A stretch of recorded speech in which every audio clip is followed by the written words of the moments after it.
Nous allons suivre le texte du jour. Après, comme j'oublie toujours, je voulais remercier ceux qui nous regardent sur YouTube. Nous avons une petite audience qui est très fidèle et qui nous encourage à enregistrer avec toute l'équipe, avec Robert tout seul, et Eric aussi, pour envoyer les prédications. Donc nous allons suivre les textes du jour, le texte du bon berger qui se trouve en Jean chapitre 10. Nous allons lire un extrait, vu que tout le chapitre parle du bon berger. Voici la parole de Dieu. Je suis le bon berger. Le bon berger donne sa vie pour ses brebis. Mais le mercenaire, qui n'est pas le berger et à qui n'appartiennent pas les brebis, voit venir les loups, abandonne les brebis et prend la fuite. Et les loups les ravit et les dispersent. Le mercenaire s'enfuit parce qu'il est mercenaire et qu'il ne se met point en peine de brebis. Je suis le bon berger. Je connais mes brebis et elles me connaissent. Comme le Père me connaît et comme je connais le Père, et je donne ma vie pour mes brebis. J'ai encore d'autres brebis qui ne sont pas de cette bergerie. Celles-là, il faut que je les amène. Elles entendront ma voix. Et il y aura un seul troupeau, un seul berger. Le Père m'aime parce que je donne ma vie afin de la reprendre. Personne ne me l'ôte, mais je la donne de moi-même. J'ai le pouvoir de la donner. J'ai le pouvoir de la reprendre. Tel est l'ordre que j'ai reçu de mon Père. Prions. Père, nous sommes là devant cette parole, devant ce message, cette image que tu nous as donnée pour comprendre ton amour, que nous puissions recevoir de toi, de ton esprit, une parole qui vient directement dans notre cœur et change notre vie. Je sais que tu en es capable et tu le veux. Que tu aussi puisses me bénir en tant que prédicateur afin que je puisse être fidèle et que seulement ta parole puisse trouver demeure dans nos cœurs. Amen.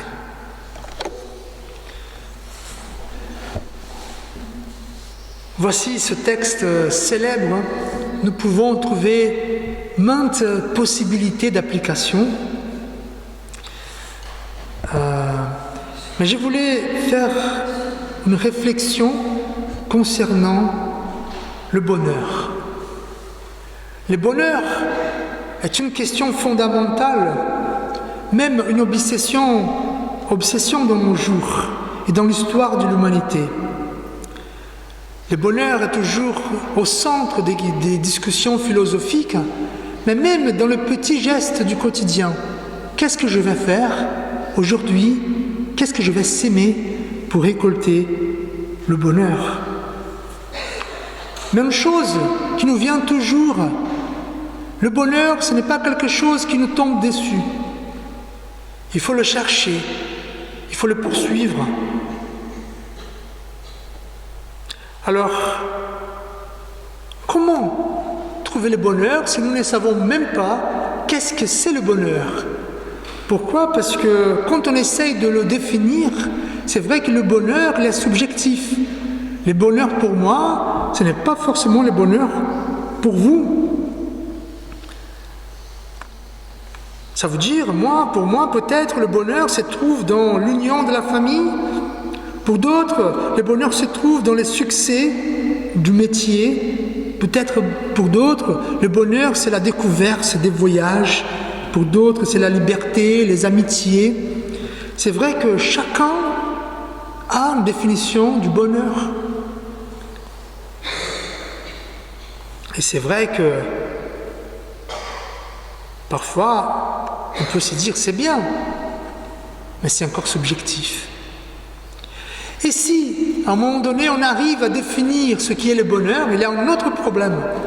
C'est pas évident le bonheur, c'est pas évident de trouver le bonheur. Il y a même un chant, peut-être que les jeunes connaissent, il a où le bonheur, il est où? Peut-être vous connaissez aussi. C'est pas évident, pourquoi? Parce que dès qu'on dit j'ai la définition du bonheur, là maintenant il faut le mesurer pour savoir de 0 à 20 combien heureux je suis. Et donc je vais essayer de mesurer cela. Et vous savez, il y a des sociologues qui ont essayé de donner des pistes pour mesurer le bonheur. Et qu'est-ce qu'ils disent? Ils disent en fait que le bonheur, c'est une expérience durable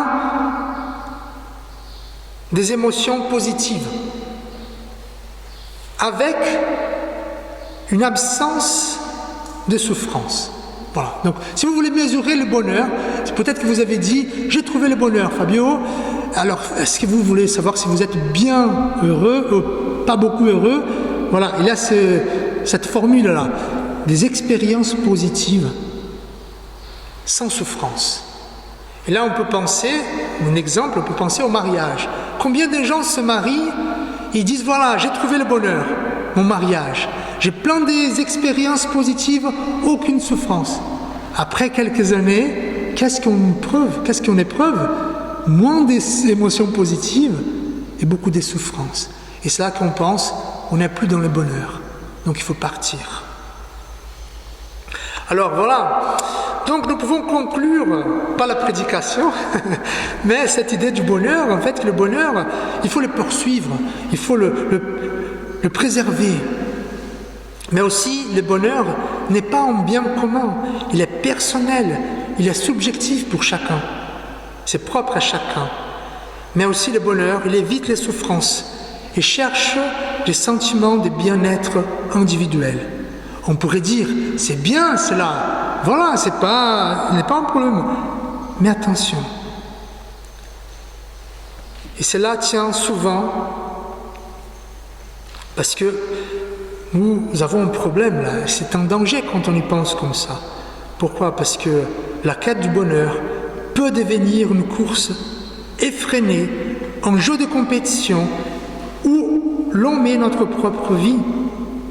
Par exemple, moi je me marie, moi j'ai une conception du bonheur, mon épouse a une autre conception du bonheur, et si chacun essaye de poursuivre le bonheur, peut-être qu'on va vers le chemin différent, ou peut-être que même on deviendra des concurrents, des adversaires, et même des ennemis. C'est pareil pour nous en tant qu'Église. Peut-être le bonheur de l'Église, pour moi, c'est une conception, pour vous, c'est une autre, et nous aurons, à un moment donné, être dans une course. Dans ces jeux, nous sommes sans cesse influencés par ce qu'on appelle apôtres de la joie, ceux qui vont essayer de nous vendre le chemin vers le bonheur. Jusqu'à présent, nous avons parlé du bonheur, mais comment notre texte répond à cette aspiration de tous les humains de trouver le bonheur parfait? Quel est le lien entre le bonheur dont nous avons parlé jusqu'à présent avec le texte du bon berger? Dans ce texte, Jésus veut nous apprendre quelques leçons pour aujourd'hui. D'abord, qu'il y a des faux apôtres du bonheur qui essayent de nous appeler tous les temps dans notre vie. Et il va aussi nous apprendre que le bonheur est avant tout une affaire de Dieu et que le bonheur, c'est un style de vie. Voyons ce que dit le texte. Jésus commence par l'affirmation « Je suis le bon berger ». Et pourquoi? Parce que s'il y a le bon berger, c'est parce qu'il y a des mauvais bergers. Et Jésus, il veut nous prévenir de cette réalité. Vous savez, à l'époque, je ne connais pas trop le métier de berger à la campagne française, mais à l'époque, les bergers étaient responsables de conduire les brebis, de les nourrir et de les protéger. Voilà. Et donc, Jésus était ce bon berger qui prenait soin de ses brebis.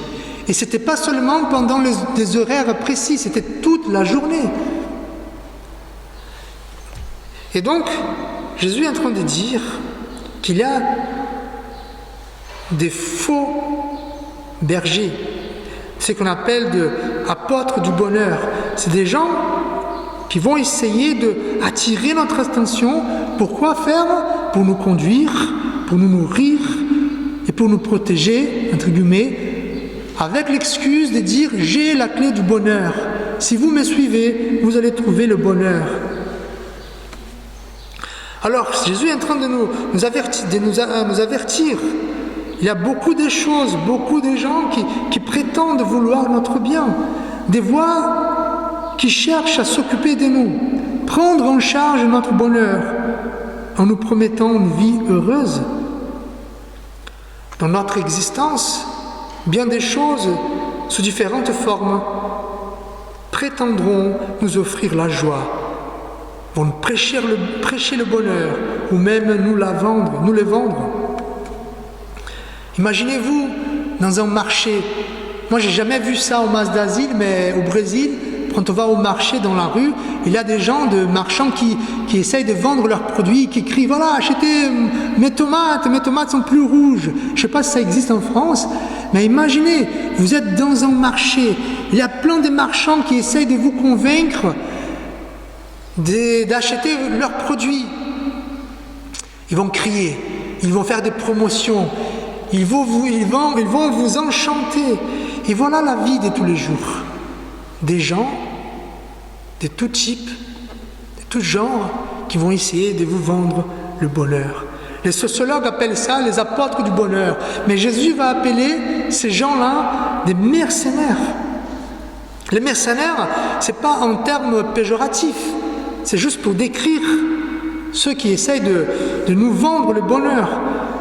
En fait, les mercenaires, ils ont une motivation, le bien-être. Mais pas le bien-être des brebis, c'est le bien-être de soi-même. Donc il est là pourquoi? Parce qu'il reçoit un salaire. Différemment de ceux qui sont les patrons des brebis. Ils doivent prendre soin des brebis s'ils reçoivent ou s'ils ne reçoivent pas. Peut-être que vous avez déjà gardé des brebis. S'il y a des gens pour s'en occuper, tant mieux. Mais s'il n'y en a pas, on doit faire le boulot. Mais les mercenaires, ils font pourquoi? Parce qu'ils reçoivent un salaire. Et qu'est-ce qu'il arrive? S'il arrive en danger, au loup, en Ariège, parfois il y a des ours, qu'est-ce que les mercenaires ils font? Ils s'enfuient. Pourquoi? Parce qu'il ne va pas se mettre là, il ne va pas se battre contre un ours pour protéger les brebis qui ne sont pas lui. Et c'est ça en fait. Jésus est en train de nous dire. Il est en train de nous avertir dans notre vie. Nombreuses voix chercheront à nous offrir la solution d'un bonheur parfait et durable. Et nous serons profondément tentés. Pourquoi? Parce que nous voulons être dans le bonheur. Par contre, ces apôtres du bonheur, ces mercenaires, lorsqu'ils voient les dangers arriver, ils partiront et on se trouvera tout seul, face à la honte, face à la douleur, face au regret et face à la peur. Je vous donne 2 exemples pour cette vérité. Imaginez un couple qui est marié, et donc cet homme, ce couple, il tombe amoureux d'une autre dame. Et donc il les voit dans les films, dans les séries Netflix. C'est pas grave, c'est l'amour, on a le droit d'être amoureux. Il va écouter des chansons qui parlent de tout ça. Il va demander un conseil à son ami va dire non, vas-y, c'est l'amour, vous vivez une seule vie, fonce. Il va entendre la femme qui dit non, si vous abandonnez votre épouse, vous allez rester avec moi. Abandonnez votre famille, vous allez rester avec moi. Et donc cet homme, enchanté par les apôtres du bonheur, qu'est-ce qu'il va faire? Il abandonne sa famille, s'est mis avec cette autre femme. Mais à un moment donné, cette femme part. Et là voilà, cet homme qui a écouté tous ces gens-là, il se trouve seul. Et on peut penser aussi au monde du travail. Combien des fois, surtout pour les jeunes, on écoute, il faut travailler. Pas de mariage, pas de couple, pas d'amis, pas d'enfants. Il faut marier parce que c'est là qu'on trouvera l'argent et l'argent apportera le bonheur. Les temps passent, peut-être on n'a pas trouvé tant d'argent qu'on voulait et on se trouve seul, sans personne. Alors, quand on est confondu par des bruits et voix qui nous appellent de tous les parts, rappelons que notre bonheur est une affaire avant tout de Dieu lui-même. Notre texte, il est emphatique.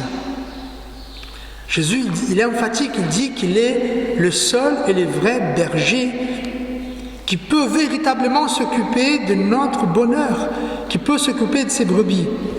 Et le public de Jésus, il comprenait le message du Christ. Pourquoi? Parce que ce message où Dieu était le berger d'Israël était connu. Nous avons lu Psaume 23. Et donc il savait. Et cette image du bon berger a été toujours employée pour dénoncer les gouvernants, les responsables du peuple, qui étaient parfois méchants, oppresseurs, infidèles.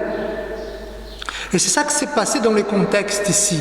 Un homme venait d'être guéri, il était aveugle, il a été guéri, et Jésus, qui a guéri cet homme, lui envoie vers le pharisien pour qu'il voie ce qui s'est passé. Et qu'est-ce que les pharisiens ils font? Au lieu de recevoir cet homme aveugle, ils vont le chasser de la synagogue. Et Jésus dit, voilà, vous devez être des bons bergers, vous chassez les fidèles, mais moi, je suis le bon berger. On peut se poser la question, mais pourquoi Jésus est le bon berger si dans la vie il y a des souffrances? Fabio, tu viens de dire que Jésus s'occupe de mon bonheur, mais finalement, est-ce que tu connais ma vie? Tant de souffrances que j'ai vécues jusqu'à présent, est-ce que Jésus est vraiment là? Alors, avant de répondre, permettez-moi de vous placer dans un contexte pour comprendre pourquoi Dieu s'occupe de notre bonheur, mais nous souffrons aussi. Imaginons un bébé qui est dans le ventre de sa mère, qui, dans une grossesse. Pour le bébé, il y a une seule vie, la vie qui se passe à l'intérieur de sa mère. Donc pour ce bébé-là, la seule chose qui importe, c'est que sa mère le mange bien, que sa mère boit bien, qu'elle n'a pas de grands soucis, qu'elle ne bouge pas assez, qu'il n'y a pas beaucoup de bruit. Pourquoi? Parce qu'il ne s'emporte pas avec la vie au-delà du ventre de sa mère. Par contre, la mère d'ailleurs, elle doit s'occuper pour l'arrivée de cet enfant. Elle doit préparer une locale pour cet enfant. Elle doit recevoir cet enfant dans la meilleure condition. Alors Dieu, c'est pareil. Pour nous, la seule vie que nous concevons, c'est cette vie ici-bas, qui dure à peu près 100 ans, pour être positif. Et nous ne savons pas ce qui se passe au-delà. Alors, c'est pour ça que il y a des moments, et là c'est le moment où Jésus a choisi les meilleurs parmi ceux qui est les plus difficiles. Je vous explique. Jésus aurait pu nous offrir un bonheur parfait ici-bas. Si vous voulez, oui. C'est ça qu'il a essayé avec Noé. Le monde allait mal, il y avait des méchancetés. Dieu a dit, je vais vous rendre une vie de bonheur. Qu'est-ce qu'il a fait? Il a chassé toute la méchanceté et tous les mal qu'il y avait sur la terre. Si Dieu s'il voulait nous procurer du bonheur ici, il fallait qu'il chasse tout mal et tous les méchants. Les problèmes, frères et sœurs, que moi, j'ai des péchés. Dans les moindres erreurs devant Dieu, il n'y aurait plus de Fabio pour le bonheur des autres. Et en plus, si Dieu arrivait à nous rendre tous parfaits, il fallait qu'il nous enlève notre liberté, la liberté de décider de faire le bien ou le mal. Nous serions un genre de robot. Donc, Dieu et Jésus n'ont pas choisi cela. Ils ont choisi de nous donner du temps pour nous regretter, de nous donner la liberté. Mais Jésus a réglé notre problème, l'avenir. Jésus, il a choisi le meilleur parmi ce qui est difficile. Évidemment, il y a une souffrance temporaire et on ne peut pas la vivre, on ne peut pas éviter la souffrance temporaire en tant qu'être humain. Mais Jésus a réglé notre problème de souffrance éternelle Il est mort pour nous. Il a pris nos péchés pour que nous ayons la vie éternelle dans le bonheur parfait. C'est ça que nous dit l'apôtre Paul. J'estime que les souffrances du temps présent ne sauraient être comparées à la gloire, à l'avenir de ce qui sera révélé pour nous. En fait, quand Jésus a vu venir des loups, la mort, il s'est jeté devant pour mourir à notre place, afin que nous puissions vivre éternellement. Alors, comment nous pouvons conclure? Peut-être vous êtes en train de vous dire, à quoi de bon parler de la vie après la mort si Jésus ne nous rend pas heureux ici maintenant? Pourquoi souffrir tant dans cette vie? Pourquoi Jésus ne s'occupe pas de notre bonheur présent? Et je comprends ces raisonnements. Alors, pour comprendre cela, il faut aussi reconnaître combien nous sommes conditionnés par notre époque, une époque qui rejette la mort, qui refuse la souffrance et qui nous plonge dans ce que l'on pourrait appeler dictature du bonheur. Et donc nous sommes toujours dans cette pression d'être heureux, tout de suite, à tout prix. Et pourquoi cela ne nous aide pas de voir Jésus comme le bon berger? Alors, nous sommes dans une société qui a une aversion profonde pour la mort. On préfère ne plus en parler. Mourir est perçu comme la pire chose qui puisse arriver. Alors, on se précipite pour se faire vacciner, on s'alarme du changement climatique, on culpabilise les autres, on veille mais on s'efforce de rester des jeunes toujours. Pourquoi? Parce que nous avons peur d'affronter la réalité. Et qu'est-ce qu'on fait alors? On évite les problèmes de la vie après la mort. On n'y pense pas. Évidemment, si Jésus il vient pour régler un problème après la mort, à quoi bon Jésus?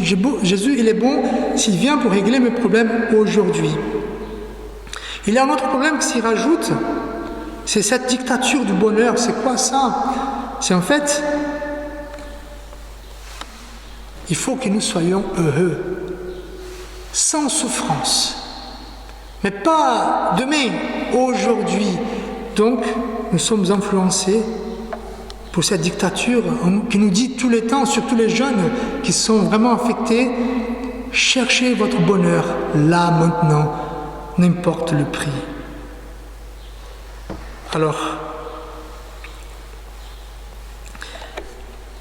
Jésus se présente comme le bon berger. Imaginez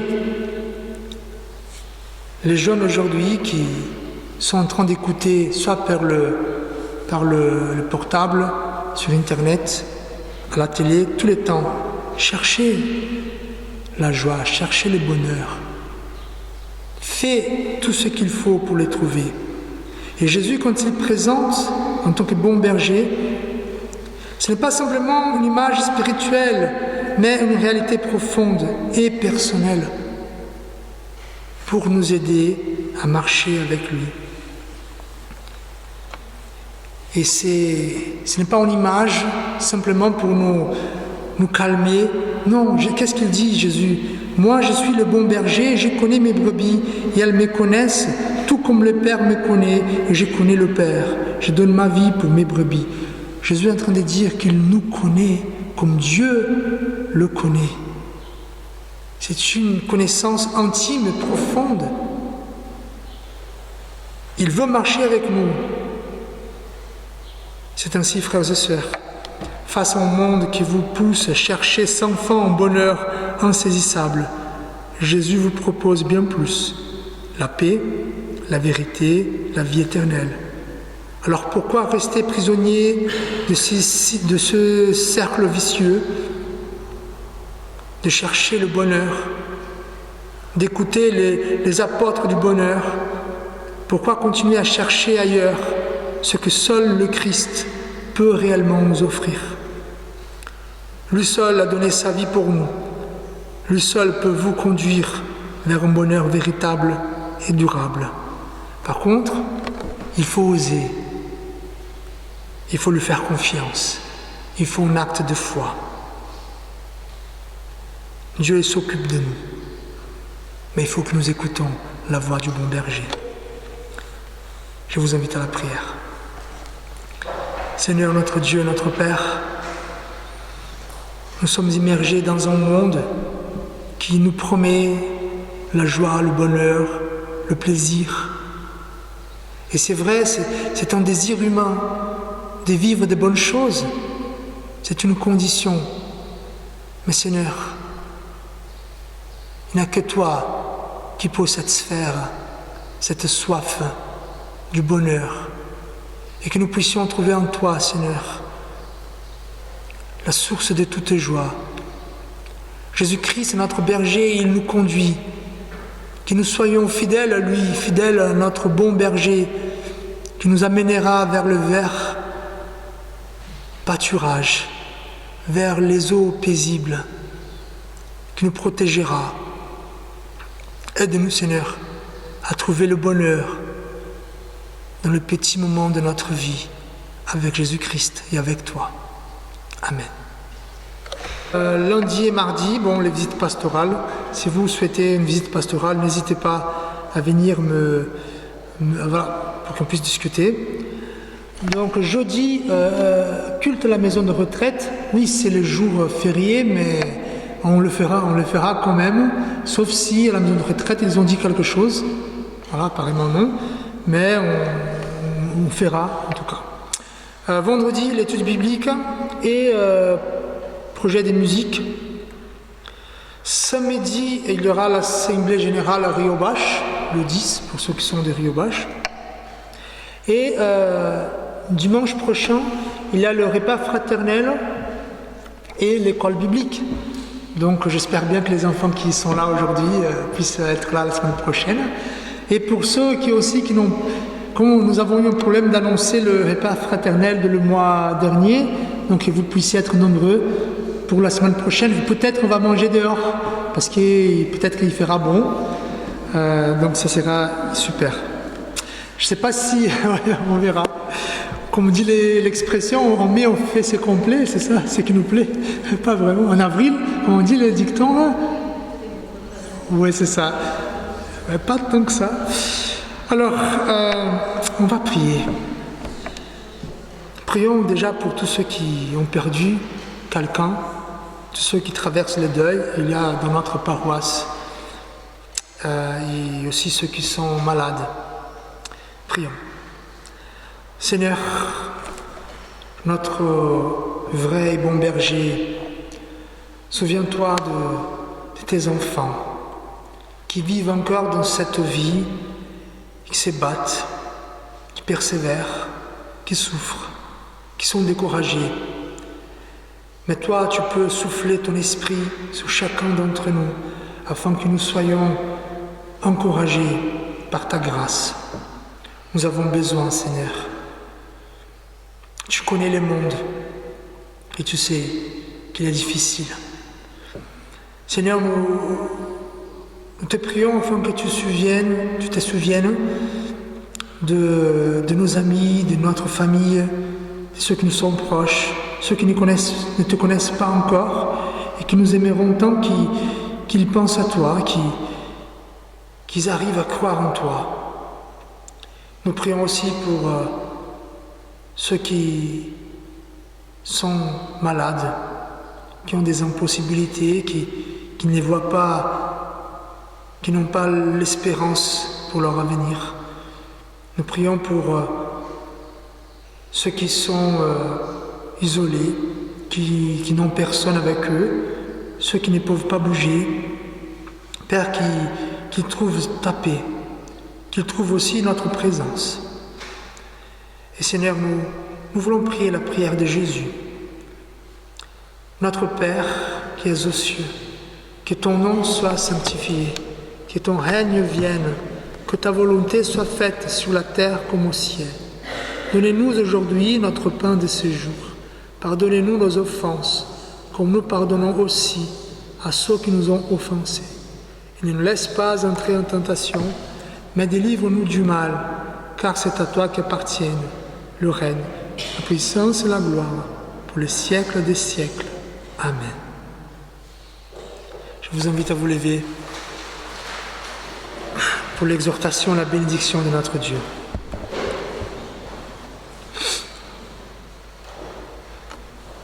Comme dit le psaume 37, « Confie-toi en l'Éternel et pratique le bien, et le pays pour demeure de ta fidélité pour pâture. Fais de l'Éternel tes délices, et il te donnera ce que ton cœur désire. Et commande ton sort à l'Éternel, mets en lui ta confiance, et il agira. Il fera apparaître ta justice comme la lumière, et ton droit comme le soleil à son midi. » Que la grâce de notre Jésus-Christ, que l'amour de notre Dieu et la consolation du Saint-Esprit soient avec vous tous, aujourd'hui et à jamais. Et chantons ce dernier chant, peut-être, je ne sais pas si